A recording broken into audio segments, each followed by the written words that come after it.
ഇത് അത്ഭുതത്തിന്റെ സമയമാണ്. ഞാൻ ഒരു വാക്യം നിങ്ങളോട് ഇന്ന് പറഞ്ഞ് നിങ്ങൾക്ക് വേണ്ടി പ്രാർത്ഥിക്കുവാൻ ആഗ്രഹിക്കുന്നു. നിങ്ങൾ യേശുവിന്റെ നാമത്തിൽ ദൈവപ്രവർത്തികൾ സ്വീകരിക്കുവാൻ തയ്യാറാകുക.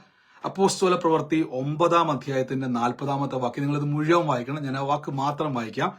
പത്രോസ് ലീഗ അവരെയൊക്കെയും പുറത്തിറക്കി മുട്ടുകുത്തി പ്രാർത്ഥിച്ചു. ശവത്തിന്റെ നേരെ തിരിഞ്ഞു, തബീത എഴുന്നേൽക്കുക എന്ന് പറഞ്ഞു. അവൾ കണ്ണു തുറന്നു, പത്രോസിനെ കണ്ടു, എഴുന്നേറ്റിരുന്നു. ഇതൊരു സ്വാഭാവിക വാക്കല്ല. നിങ്ങൾ ശ്രദ്ധിച്ചു നോക്കിയാൽ മതി.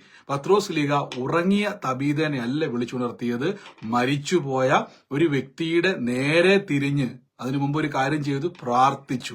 എന്താണ് പ്രാർത്ഥന? ബൈബിൾ പറയുന്നു, വിശ്വാസത്തോടു കൂടിയ പ്രാർത്ഥന ദീനക്കാരനെ സൗഖ്യമാക്കും.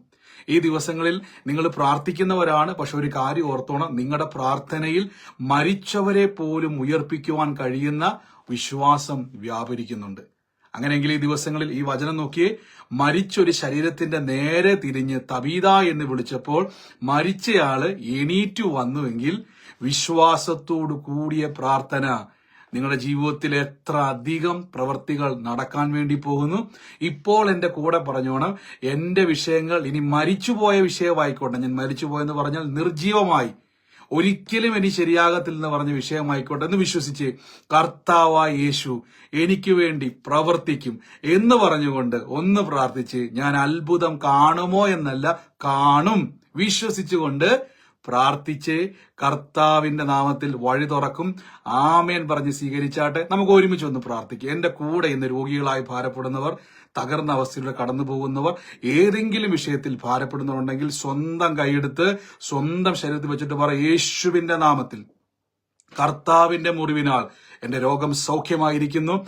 എന്റെ സകല പ്രതിസന്ധികളും കാൽവരി ക്രൂശിനാൽ അത്ഭുതമായിരിക്കുന്നു. ഞാനിപ്പോൾ തന്നെ യേശുവിന്റെ നാമത്തിൽ അത്ഭുതത്തെ സ്വീകരിക്കുന്നു.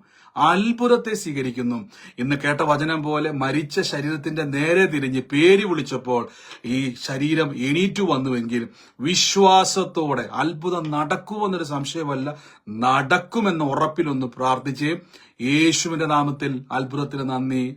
ആമേൻ. God bless you. യേശുവിന്റെ നാമത്തിൽ തന്നെ. ആമേൻ.